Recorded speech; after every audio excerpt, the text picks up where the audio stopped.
మహాభారత యుద్ధానికి కారణం ద్రౌపది. ఇది నిజమేనా?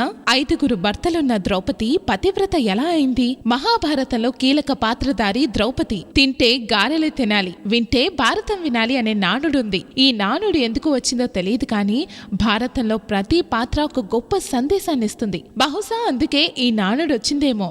ఈ వీడియోలో భారతంలో ద్రౌపది పాత్ర ఔచిత్యాన్ని తెలుసుకునే ప్రయత్నం చేద్దాం. ద్రౌపది పాంచాల దేశపు రాజు ద్రుపదుని కుమార్తె. సంతానం కోసం ద్రుపదుడు నిర్వహించిన యజ్ఞం నుంచి దృష్ట్యముగ్నుడు ద్రౌపది జన్మించారు. యజ్ఞం నుంచి పుట్టింది కాబట్టి ద్రౌపదిని యాజ్ఞాసేని అని కూడా అంటారు. శివుని వరప్రసాదంతో ఆమె జన్మించింది. ద్రౌపది జనన సమయంలో ఆకాశవాణి ఈ బాలిక కృష్ణ నామధేయంతో పిలువబడుతుందని, అనేక మంది క్షత్రియుల చావుకు కారణమవుతుందని పలికింది. భవిష్యత్తులో జరగబోయే కురుక్షేత్ర యుద్ధానికి ఆనాడే నాంది పలికింది. ద్రుపదుడు తన కుమార్తె వివాహం అర్జునుడితోనే చేయాలని నిశ్చయించుకున్నాడు. అందుకు స్వయంవరం ఏర్పాటు చేసి మత్స్య యంత్రాన్ని ఛేదించిన వారికే ద్రౌపదినిచ్చి వివాహం చేస్తానని ప్రకటించాడు.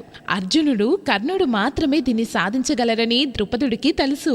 ఇక స్వయంవరానికి వచ్చిన కర్ణుణ్ణి ద్రౌపది తెలివిగా పోటీ నుంచి తప్పిస్తుంది. క్షత్రియుల కంటే తక్కువ వర్ణం వారిని తను భర్తగా అంగీకరించబోనని తన సోదరుడి ద్వారా తెలియజేస్తుంది.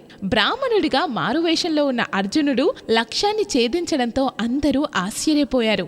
ముఖ్యంగా కర్ణుడు అర్జునుడితో యుద్ధానికి సిద్ధపడ్డాడు. అయితే కృష్ణుడి కృప వల్ల అర్జునుడు ఆ పరిస్థితి నుంచి బయటపడి ద్రౌపదిని చేపట్టాడు. స్వయంవరంలో ద్రౌపదిని వివాహం చేసుకున్న అర్జునుడు తమ పురానికి వెళ్లి తల్లి కుంతీదేవితో, అమ్మా, ఒక అపురూపమైన వస్తువును తెచ్చాను అనగా, ఏమి తెచ్చినా 5గురు పంచుకోండని అనగా, తల్లి కుంతీదేవి ఆదేశం ప్రకారం పాండవులందరూ ఆమెకు భర్తలయ్యారు. వ్యాసుడి సమక్షంలో ఆమెను పాండవులు 5గురు వివాహం చేసుకున్నారు. అయితే ఇందుకు ఇంకొక కారణం ఉంది. ద్రౌపది పూర్వజన్మలో భర్త కోసం తపస్సు చేసి దేవుడు ప్రత్యక్షమయ్యాక తొందరలో నాకు భర్త కావాలి అని 5 సార్లు అడిగిందంట. అందుకే ఆమెకు తర్వాత జన్మలో 5 మంది భర్తలు కలిగారని పురాణ కథనం. పాండవులను మాయాజూదంలో ఓడించి ద్రౌపదిని నిండు సభలో కౌరవులు ఆహ్వానించారు. ఆమె జుట్టు పట్టుకుని బలవంతంగా దుశ్శాసనుడు సభలోకి ఈడ్చుకొచ్చాడు. నిండు సభలో ఆమెకు వస్త్రాపహరణం జరిగింది. 5గురు భర్తలున్న నిస్సహాయురాలై ద్రౌపది శ్రీకృష్ణుణ్ణి శరణు వేడింది. కృష్ణ పరమాత్మ ఆమెకు వస్త్రాలు ఇచ్చి ఆమె అభిమానాన్ని కాపాడాడు. ద్రౌపది జుట్టు పట్టుకున్న పాపానికి దుశ్శాసనుడితో పాటు తక్కిన సోదరుల భార్యలందరూ జుట్టు విప్పుకోవాల్సి వస్తుందని కృష్ణుడు ఆనాడే నిశ్చయించాడు. ఫలితంగా కురుక్షేత్ర సంగ్రామంలో ధృతరాష్ట్రుని కొడుకులు మనవాళ్లందరూ మరణించి వారి భార్యలు విధవలై జుట్టు విరబోసుకున్నారు. అరణ్యవాసం సమయంలో దుర్వాసుడు భోజనానికి వస్తే రోజుకి ఒక్కసారి మాత్రమే ఆహారాన్ని వడ్డించే అక్షయ పాత్ర ఆ రోజుకు ఇక ఇవ్వకపోయినా ద్రౌపది ఆపద సమయంలో కృష్ణుణ్ణి ప్రార్థించింది. సర్వాంతర్యామి అయిన భగవంతుడు తన మాయతో అక్షయ పాత్ర ద్వారా ఆహారం సిద్ధమయ్యేలా చేశాడు. ఆ విధంగా దుర్వాసుని శాపం నుంచి పాండవులను ద్రౌపది రక్షించింది.